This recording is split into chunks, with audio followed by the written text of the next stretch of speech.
The journey had begun with an unnerving calm, a silence that stretched across days as we trudged along the worn road.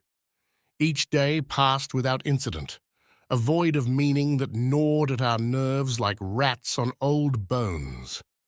The land itself seemed to watch, its eyes hidden in the shadows of gnarled trees and beneath the rocks that littered the path. It was on the third day that our fortunes changed. At the edge of the forest, half buried in the roots of an ancient tree, we uncovered a hidden shrine, its once grand symbols faded by time and covered in moss.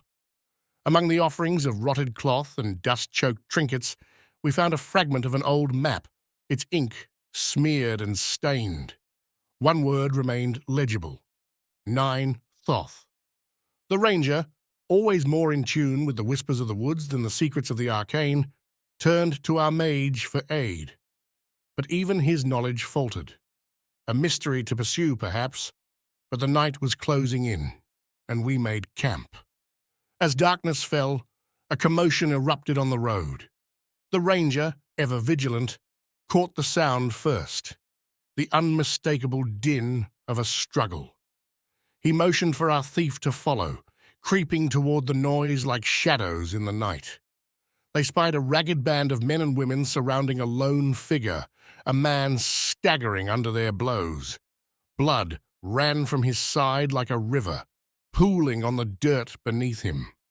One of the attackers, a brutish man with a cruel laugh, boasted to his comrades, "We are the brooms, and we have swept this fool away." The ranger slunk back and beckoned for the mage. We moved as one, weapons ready, eyes sharp. At the edge of the tree line, the mage whispered the incantation of sleep, and we watched as all but two of the assailants slumped to the ground, helpless. The ranger made swift work of the two still standing, his arrows finding their mark with deadly precision.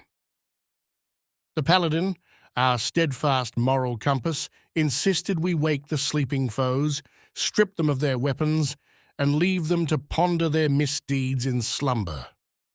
But the road is never so kind. As we made our way back to camp, the assassin, quiet and cold as the grave, slipped away. We did not see him again until the morning light revealed the blood-soaked bodies of those who had named themselves the Brooms. "The brooms have been swept away," the assassin murmured, his tone flat as stone. The days that followed were again devoid of consequence, a maddening monotony of travel and hunger.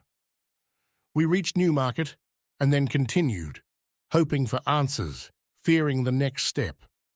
The road stretched long, and again we encountered no resistance. It was as though the world itself held its breath, waiting. We arrived at the outskirts of Thorham, a town as weary and splintered as the broken carts that lined its streets. There, a group of carpenters, 8 in total, their hands calloused and their faces grim, approached us. One of their own had gone missing, they said, lured to an old, ruined moat house and not seen since.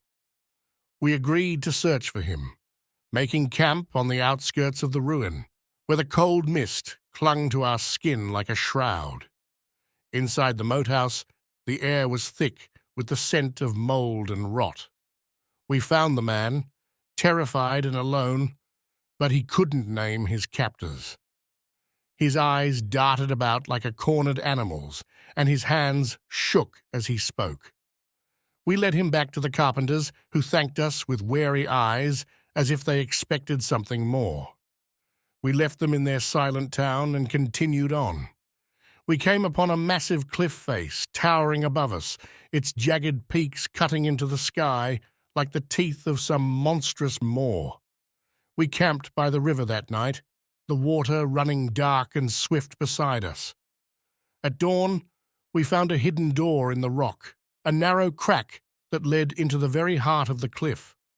There, the darkness swallowed us whole. Inside, things went awry. The thief was the first to fall, a silent scream on his lips as he was dragged away by some unseen reptilian horror. The mage soon followed, his spells cut short by a gurgling cry.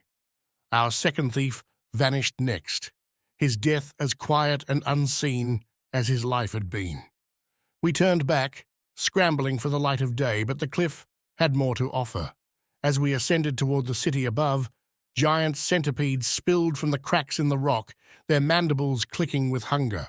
The assassin fought valiantly, but was soon overwhelmed. His final breath lost, bloodied and broken. Those of us who remained stumbled into the city, finding solace in an inn, whose walls promised safety, if only for a moment. We bought food and drink, rented rooms for a week, and sought to forget the horrors that lay behind us. The innkeeper, Kronos, was a genial man, his eyes sharp and knowing. His woman, however, refused to speak, her gaze hollow and her mouth set in a thin line. There, in the dim light of that inn, with the scent of death still clinging to our clothes, we sat and waited, for what none of us could say. But we all knew that the road would call to us again soon enough, and when it did, it would not be kind.